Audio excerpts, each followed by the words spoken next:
Hi folks, it's Zeeb with Profitable Partnerships in the capital area RIA, and we are at the scene of the crime. A little trip down memory lane. What do I mean by that? We're at the site of my first deal.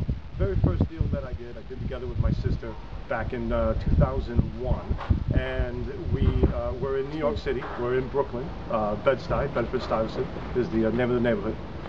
And I want to tell you a little something about this because I made a ton of mistakes, and these mistakes are things that could wipe you out. It could wipe you out easy. So let's take a little trip down memory lane. I like to do this now and then to think back to see what I learned and what lessons I can teach to you guys. Because I do all this for you so people understand what's going on. So there'll be a little bit of noise, some people walking by, some cars driving by.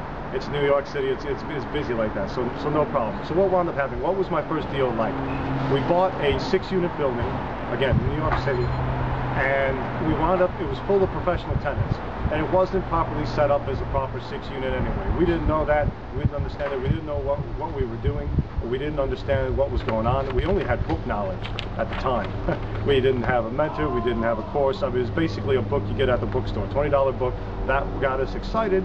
We wanted to learn some real estate, and so we just jumped right in. Now it's good to jump right in and make things happen. It's not so good to decide that you should jump in without any knowledge at all.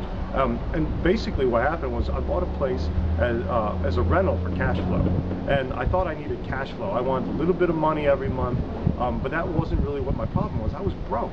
I was broke when I started. I had no money. I was so far behind. It was ridiculous. A lot of credit card debt, and so buying a property that would pay me $100 to $200 a month didn't make any sense. That's phase 2. That's cash flow. I needed a phase 1 type deal. This is what I teach my students in the program. There's phase 1, phase 2, and phase 3. A phase 1 deal is for massive amounts of cash. That is what I needed. I needed cash. I didn't need cash flow. So basically, that was one of my initial mess ups, one of my screw ups, was I should have been worried more about getting some cash to pay off my debt, a phase 1 type deal like wholesaling or rehabbing, rather than a buy and hold, because a buy and hold, there's no easy exit strategy out of the deal. You're constantly waiting for money to come in a little bit every month. So that was one of the big things, that was one of the first things that I did wrong with the deal.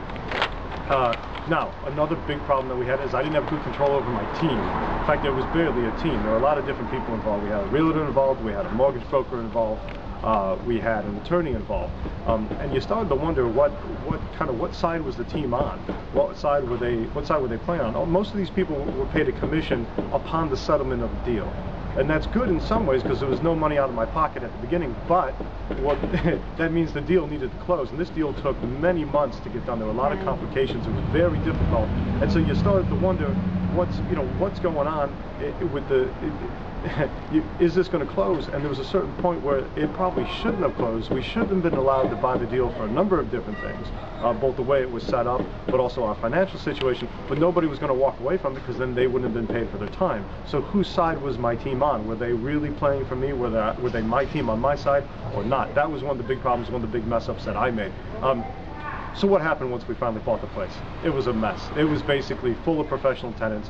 All of them knew exactly what they were doing, exactly how to get away from not paying the rent. They knew how to play the rent court game with us, and we were just completely messed up all the time. One of the tenants then, I guess, again, I did this deal with my sister, and she used to, we had a manager at first. That didn't work out. We wound up self-managing the property. Most of that burden fell upon my sister Tracy, who's now a short sale expert. And one of the reasons she's a short sale expert is based on the issues we had with this deal. We want to help people in similar situations. Well, one of the tenants beat my sister up. And that was kind of the end of that. We said, all right, we really need to get out of this. We almost went belly up. We almost lost everything. And most importantly, we almost got knocked out of the game for good. So why? Why did everything go wrong? What was wrong with this? It was a totally wrong type of deal for a newbie. Like I said before, it was a phase 2 deal rather than a phase 1 deal. As your first deal, really, to take on a buy and hold, I don't think makes any sense, because you don't really understand the whole realm of what you're trying to do, and you don't understand, you're not properly educated because you haven't been through a deal. I like to see our students in our coaching program wholesale their first deal, because you get your team in place, you understand the process, you go through the entire setup, the entire system. That makes a lot more sense. I would rather do it that way. That was a big problem. I wasn't properly educated. And I wasn't properly educated because I didn't have a mentor. I didn't have a coach. I was out here doing this on my own. So my main point is, don't make the same kind of mistakes I made. And get help, I didn't have a mentor, I didn't have a coach, I didn't know what I was doing. I was trying to do this out of a $20 book from the bookstore. It was just almost impossible. I was doomed to fail from the beginning, and it almost knocked me out of the game. And that would have been horrible, because I've had a great life in the ensuing years since getting into real estate and getting into it right. But that's when I got a mentor. I found wholesaling. I started to understand the difference in things. You got to get a solid path to success. Having a mentor, understand a proper coach that can teach you what to do and what not to do, and you can learn from someone else's mistakes. That was a game changer, and what wound up being a life changer.